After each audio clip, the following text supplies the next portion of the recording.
Tudo bem, gente? Vamos continuar com a nossa segunda parte de termoquímica. Bom, a princípio, antes da gente dar continuidade, queria só lembrar de alguns conceitos, né?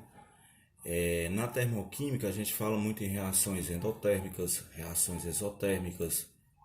O que é uma reação endotérmica?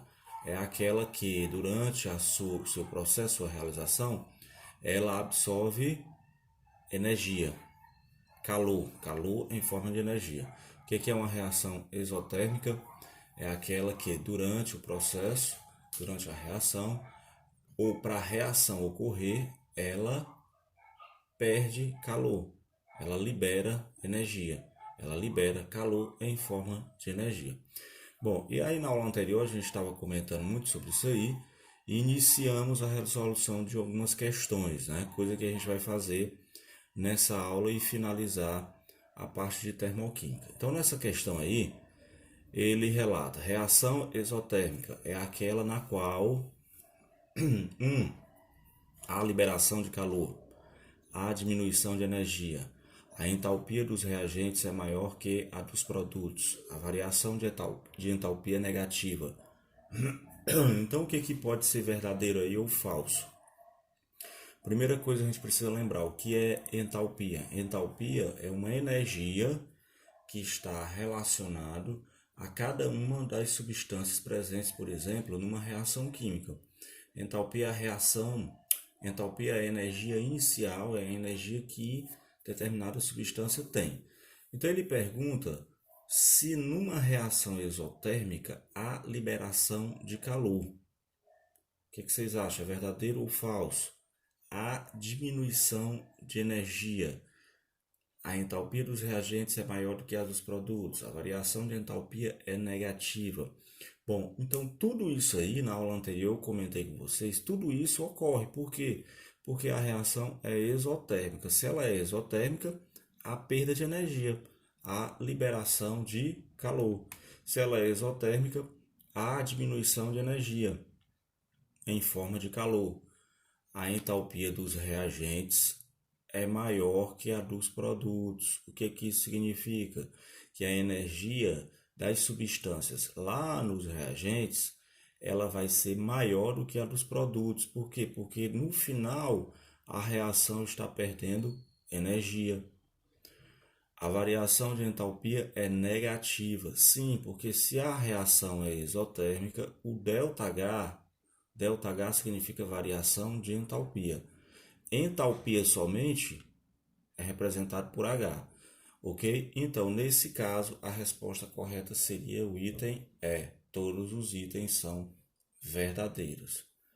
Se considerarmos a síntese da amônia, NH3, a fórmula molecular da amônia, ó, NH3. Esse 3 aqui é para ele vir pequenininho, como nesse caso aqui, ó. Só que por uma questão de configuração, esse 3 aqui não veio, mas é a mesma coisa, NH3. Ele diz que você tem uma reação de síntese. O que é uma reação de síntese? Onde ocorre a formação de um produto, no caso, esse produto aqui, ó, a amônia. Então eu tenho 1 mol, tá vendo que não tem nenhum número aqui na frente? Então eu tenho 1 mol do gás de nitrogênio, ó, estado gasoso, mais 3 mols do gás de hidrogênio, reagindo para formar 2 mols de amônia, estado gasoso, mais 92,2 kJ. O que isso representa? Isso representa uma reação exotérmica. Por que é uma reação exotérmica? Porque ele está mostrando que nos produtos aqui da reação eu tenho uma liberação dessa quantidade de energia em kJ. Pelas equações ou pelo gráfico, devemos entender que na síntese de 2 mols da amônia, 2 mols da amônia, ocorre a liberação de 92,2 kJ. Então, no gráficozinho aqui, eu posso representar essa reação. Esse gráfico está representando essa reação, que ela é exotérmica. Como é que eu sei que ela é exotérmica? Eu sei que é exotérmica porque nos produtos da reação há a liberação de uma quantidade de energia. Então isso faz com que ela seja exotérmica. Aí eu representei no gráfico. Ó, tem essa setinha aqui, ó, e tem uma outra aqui embaixo. Só que, ao invés de eu colocar a outra aqui embaixo, eu coloco esses dois tracinhos que vão representar a variação de entalpia. O que é essa entalpia? Entalpia dos produtos, ó, HP, entalpia dos reagentes. Os reagentes estão desse lado, os produtos, ó, depois da setinha. Então eu estou mostrando nesse gráfico essa entalpia. Então o que eu coloquei, ó? Esse tracinho inicial é a entalpia dos reagentes. Tá aqui, ó. N2 mais 3H2. Tá aqui eu representei. E tem a entalpia dos produtos. Entalpia dos produtos, quem é que está lá? 2 mols de NH3, ó. Só que nos produtos eu estou mostrando na reação que há uma liberação de energia. Então, o que é que isso faz eu representar no gráfico? Essa setinha para baixo, ó, onde eu demonstro aqui com essa setinha para baixo que a variação de entalpia na reação, ΔH, é negativa, ó, menos 92,2 kJ. E você me questiona por que o sinal aqui é negativo e lá é positivo? Porque a variação de entalpia, nesse caso, está me mostrando que a reação é exotérmica. Se ela é exotérmica, o ΔH vai ser negativo. Ok? Então, isso é a representação no gráfico. ΔH em reações endotérmicas. Nas reações endotérmicas, como ocorre a absorção de calor, a entalpia dos produtos HP, ó, entalpia HP produtos, é maior que a entalpia dos reagentes, HE. Então aqui eu tenho uma simbologia para que você possa compreender um pouco melhor. Quando eu tenho uma reação endotérmica, nos reagentes, ó, a substância A mais calor, formando um produto B. O que ele está mostrando aqui nessa reaçãozinha? Que ela é endotérmica. Por quê? Porque eu tenho uma energia sendo adicionada em forma de calor nos reagentes. Então, isso faz com que a entalpia dos reagentes seja menor que a dos produtos, porque eu vou formar produto. Ok? ΔH, variação de entalpia, entalpia dos produtos menos a energia dos reagentes. Nesse caso, o ΔH vai ser maior que zero, vai ser positivo. Por que vai ser positivo? Porque as reações são endotérmicas. Logo, a reação pode ser representada por A reagindo para formar B, o ΔH é maior que zero. Isso é uma simbologia muito usada na termoquímica. Então aqui eu tenho um gráfico representando a reação endotérmica, que é o inverso daquele outro gráfico. Ó, entalpia dos reagentes, entalpia dos produtos. A, reagente A, formando B. Então eu estou representando ele aqui no gráficozinho. Eu tenho aqui o caminho da reação. Nem sempre você precisa colocar esse tracinho aqui de baixo, mas às vezes aparece em alguns casos. Então, ou você coloca ou não. Mas agora eu tenho que colocar esses tracinhos aqui, ó.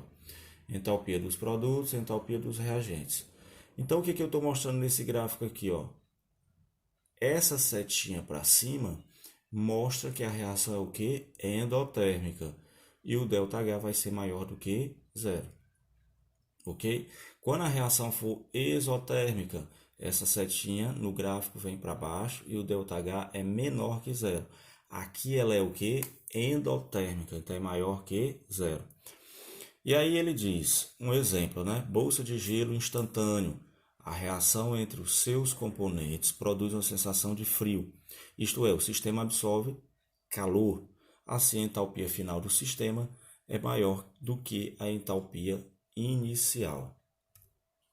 Se considerarmos a decomposição da amônia, NH3, teremos aqui uma reação de decomposição, lá era de síntese. Qual é a diferença? Síntese e formação da amônia. Decomposição, eu vou decompor essa substância em duas novas, ó. ok?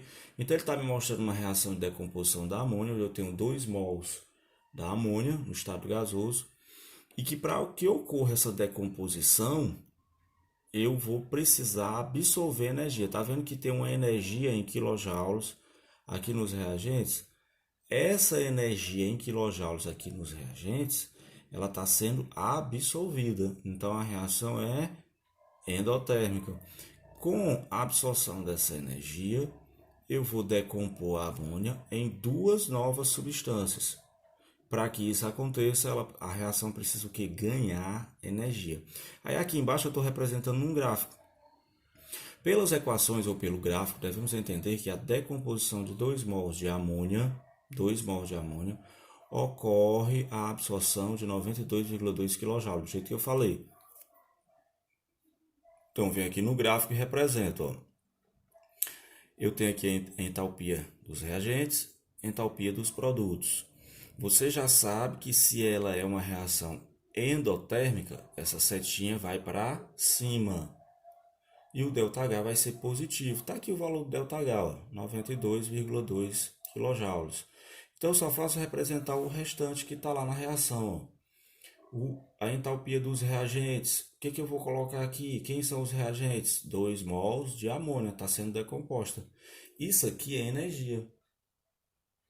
Variação de energia. Energia envolvida na reação para que ela se processe. Eu coloquei aqui, ó, ΔH. Entalpia dos produtos. Aí eu pego, ó, N2 mais 3 mols de H2. Ok? Então, eu só estou representando nesse gráfico a reação que está se processando da decomposição da amônia, para mostrar que há uma variação de ΔH. O que é ΔH? Variação de entalpia. ΔH nas mudanças de estado físico. Então, aqui eu tenho fusão e vaporização. Fusão, passagem do estado sólido para o líquido. Aqui, ó, gelo, água, ó, gelo, água. Vaporização, passagem do estado líquido para o vapor. Aqui só tem um detalhe. Ele não demonstrou aqui a representaçãozinha, mas aqui na reação tem. O gelo, que é a água no estado sólido, vai sofrer fusão, passagem do estado sólido para o estado líquido. Então aqui você tem, ó, a água no estado sólido passando para o estado líquido. Então na fusão, para que isso possa acontecer, eu tenho que nesse processo aqui de mudança de estado físico, absorver energia, absorção de calor, essa energia em forma de calor. E aí a água que está no estado sólido e que é gelo nesse caso, sofre uma fusão e passa para o estado líquido. E para que isso aconteça, o ΔH tem que variar, ó, positivamente, mais 7,3 kJ. Por que é positivo? Porque nesse caso aqui, houve a necessidade de absorção de energia. Uma vaporização, eu tenho aqui a água no estado líquido e ela vai passar para vapor. Ganha ou perde energia térmica? Absorve calor também do mesmo jeito. Então o ΔH é positivo, ó, mais 44 kJ de líquido para vapor. Aqui embaixo ele faz a mesma referência. Quem quiser dar uma anotada no que ele está colocando foi o que eu acabei de explicar. Questão 2. Considere os processos a seguir: queima do carvão, fusão do gelo a temperatura de 25 graus, combustão da madeira. E ele pergunta quais dos processos aqui em cima, quais deles são exotérmicos, são endotérmicos. Né? E aí vamos raciocinar. Queima do carvão. Para o carvão entrar em combustão, em queima, ele ganha ou libera calor? Ele libera calor, então a reação é exotérmica. Fusão do gelo a temperatura de 25 graus. Ele ganha ou perde calor? Para que o gelo passe do estado sólido para o líquido, ó, fusão, ele precisa absorver. Aqui libera, aqui absorve energia térmica ou calor. Combustão da madeira. Quando a madeira está em chamas, ela libera ou perde calor? Libera calor, libera energia térmica. Então, qual seria a resposta correta? no caso aí, apenas o segundo é endotérmico, como eu falei para vocês, né? A fusão do gelo é necessário para que ocorra essa passagem do estado sólido para o líquido, a absorção de energia, de calor, a queima do carvão, ou seja, a madeira em chamas, e a combustão da madeira, ou seja, a madeira em chamas, ela libera calor, energia térmica. Então, é provável que se você se aproximar da madeira em chamas, de uma fogueira, você vai sentir uma temperatura elevada ali ao redor da fogueira, né? Então, há uma perda de calor. O que é entalpia padrão? A entalpia padrão, passando agora para esse outro contexto, é representada por H e uma bolinha do lado do H em caixa alta maiúsculo. O estado padrão de uma substância corresponde à sua forma mais estável, a 1 atm a 25 graus Celsius. A entalpia padrão de uma substância é indicada por HA e essa bolinha aqui. Ó. Toda substância simples no estado padrão e na sua forma alotrópica mais estável, mais comum, tem entalpia padrão igual a zero. Ou seja, o que é essa entalpia padrão? Essa entalpia padrão é a energia inicial de uma determinada substância simples, na forma mais simples, comum, como ele diz aqui, ó, alotrópica. Lembram de alotropia das substâncias, forma alotrópica de determinados elementos? Por exemplo, o oxigênio ele pode representar o gás oxigênio ou o gás ozônio. Qual é a forma mais simples? O2 e não O3. E assim é válido para outras substâncias também. Ok? Os gráficos a seguir nos mostram as diferenças de entalpia encontradas em algumas variedades alotrópicas. Aqui eu tenho gráficos que representam o que eu tinha comentado lá, a entalpia, né, em algumas substâncias. Por exemplo, vou explicar aqui dois deles: carbono grafite, carbono diamante, oxigênio O2, gás oxigênio, ozônio O3, como eu falei para vocês, enxofre rômbico, enxofre monoclínico. Então aqui eu tenho exemplos de substâncias em formas alotrópicas diferentes. O que é isso? O carbono aqui está se comportando como grafite na natureza ou como diamante. O oxigênio se comportando como gás oxigênio e como gás ozônio.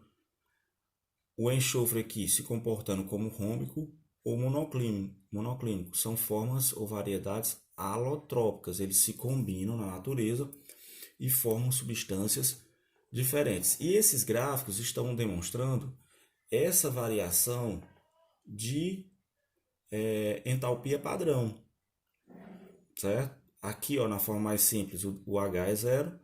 Aqui, o H, que é a entalpia, é maior que zero. Aqui, igual a zero, maior que zero. Igual a zero, maior que zero. Foi o que ele falou anteriormente, no slide anterior. Que na forma mais simples, a entalpia padrão, a entalpia inicial, que é o que eu comentei, o H e uma bolinha, vai ser zero, porque é a entalpia padrão. Entalpia de formação. A entalpia de formação é o calor liberado ou absorvido na formação de um mol de uma substância a partir de substâncias mais simples, no estado padrão, com a entalpia padrão zero. Então, eu estou demonstrando aqui praticamente a mesma coisa de lá, só que aqui ele faz uma referência à entalpia de formação. O que é essa entalpia de formação?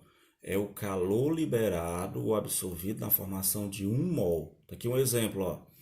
Eu tenho aqui a partir de substâncias simples, ó, a partir de substâncias simples, a partir do estado padrão ou da entalpia padrão dessas substâncias simples, para me formar esse produto, eu tenho uma variação de entalpia. Essa variação de entalpia será a entalpia de formação. Por que essa variação de entalpia é considerada a entalpia de formação?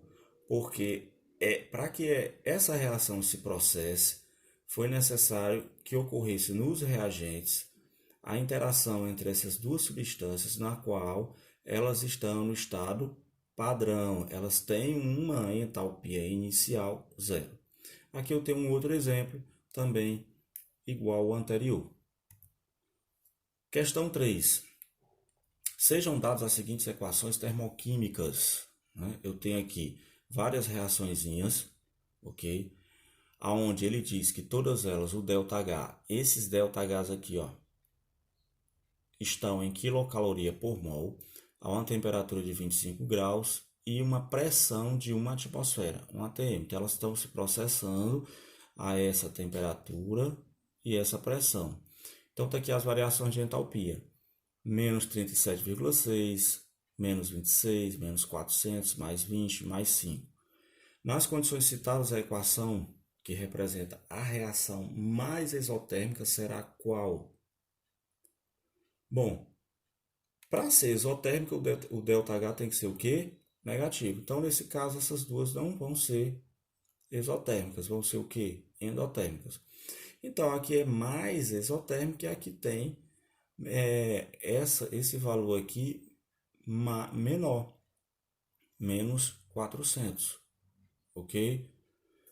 Então, a alternativa correta seria o item C.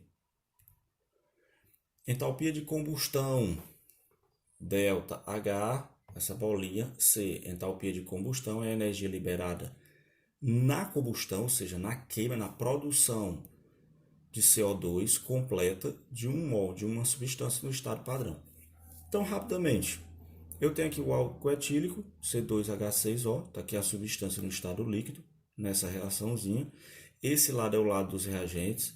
E essa substância está reagindo com 3 mols do oxigênio e está produzindo, está formando nos produtos 2 mols do gás carbônico, mais 3 mols de água. E o ΔH, menos 1.368 kJ por mol.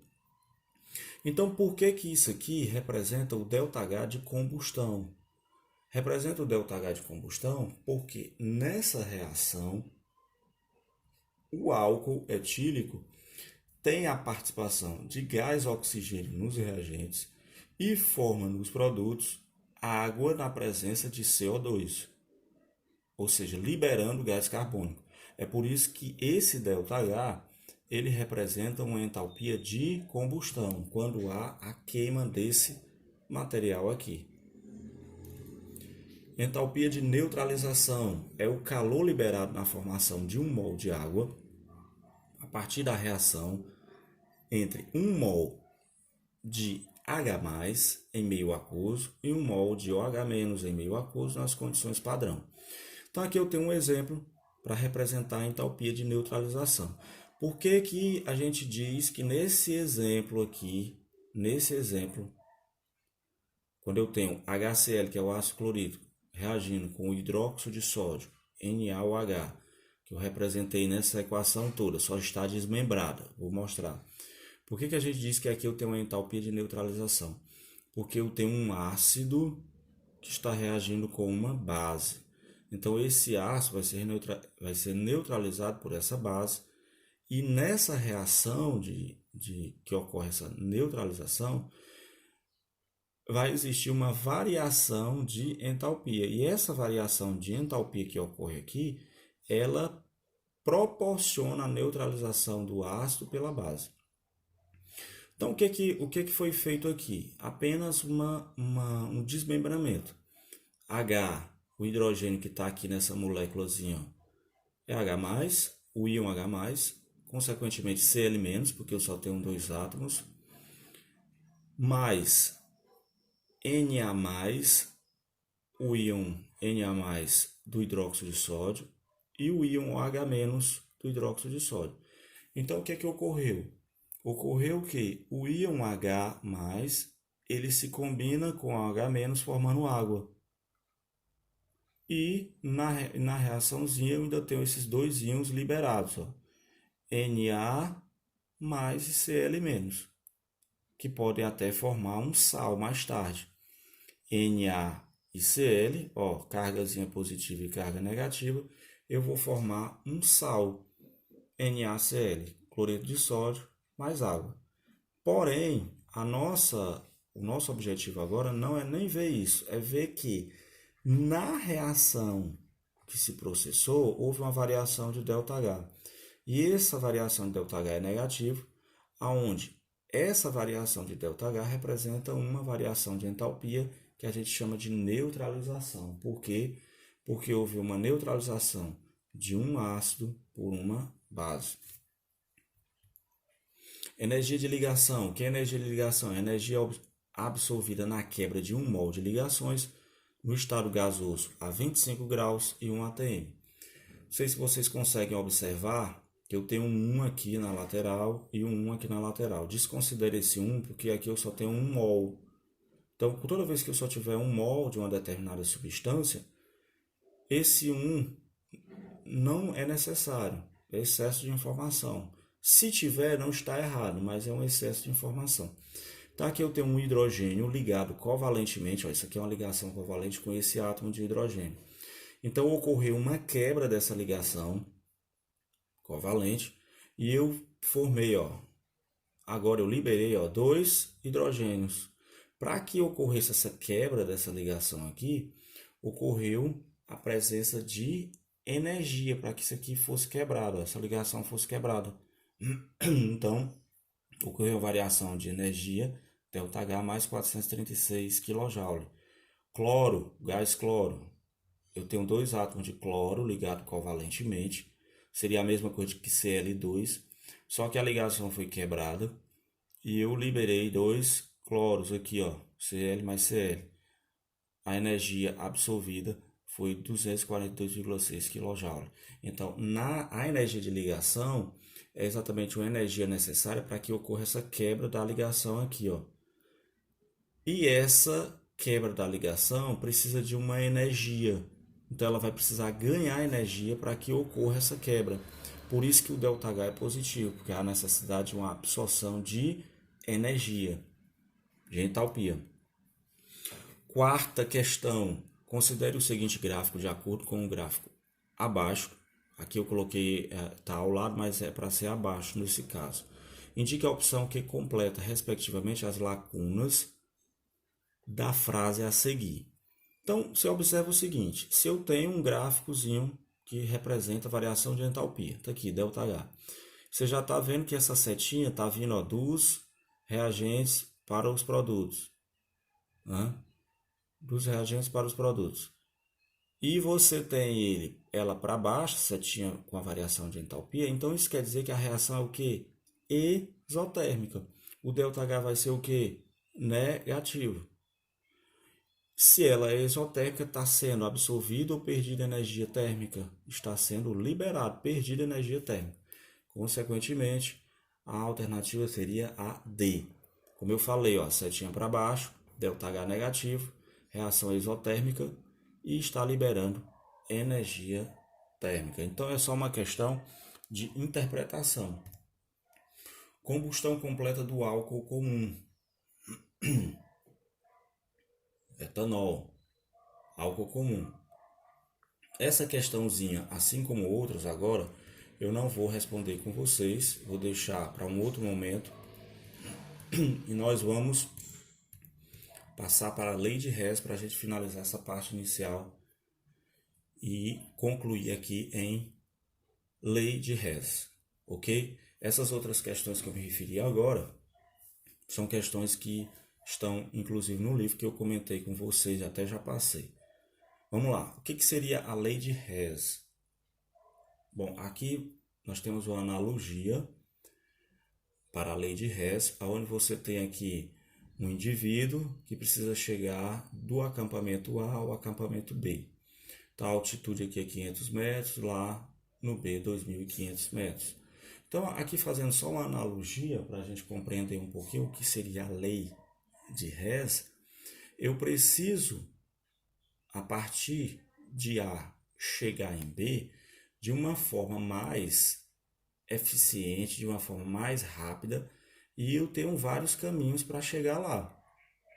Nesse caso, eu tenho 2 caminhos para chegar de A até B. E aí, na lei de Hess, é dado para a gente a liberdade para que a gente possa analisar as etapas de uma determinada reação para que você chegue a uma outra reação. É o que a gente vai ver agora na chamada lei de Hess. Lei de Hess, enunciada em 1840 pelo cientista suíço, de nascimento, e que viveu na Rússia, German Henry Hess. Daí vem o nome Lei de Hess. A variação de entalpia de uma reação é igual à soma das variações de entalpia das etapas em que essa reação pode ser desmembrada. A gente vai ver já já como é que isso aqui ocorre na prática. De novo, na lei de Hess, a variação de entalpia, o ΔH, de uma reação é igual à soma das variações de entalpia das etapas em que essa reação pode ser desmembrada. Então, muito provavelmente, quando você pegar uma questão sobre lei de Hess, você vai ter etapas desmembradas dessa reação inicial que você vai precisar utilizá-las para encontrar essa variação de entalpia. Como é que eu calculo o ΔH, variação de entalpia, segundo a lei de Hess? Vai ser o ΔH1, a variação de entalpia de uma reação, mais o ΔH2. Exemplo, reação de combustão do carbono para a formação de monóxido de carbono. Então aqui você tem o carbono, estado gasoso, mais meio mol do gás oxigênio, estado gasoso. Um meio é a mesma coisa que 0,5, ou seja, meio mol do gás oxigênio. Em química, a gente não representa o número de mols que vem aqui na frente, esse coeficiente estequiométrico aqui na frente, em números decimais, em números quebrados. A gente representa em fração, ou inteiro ou fração. Então, essas duas substâncias,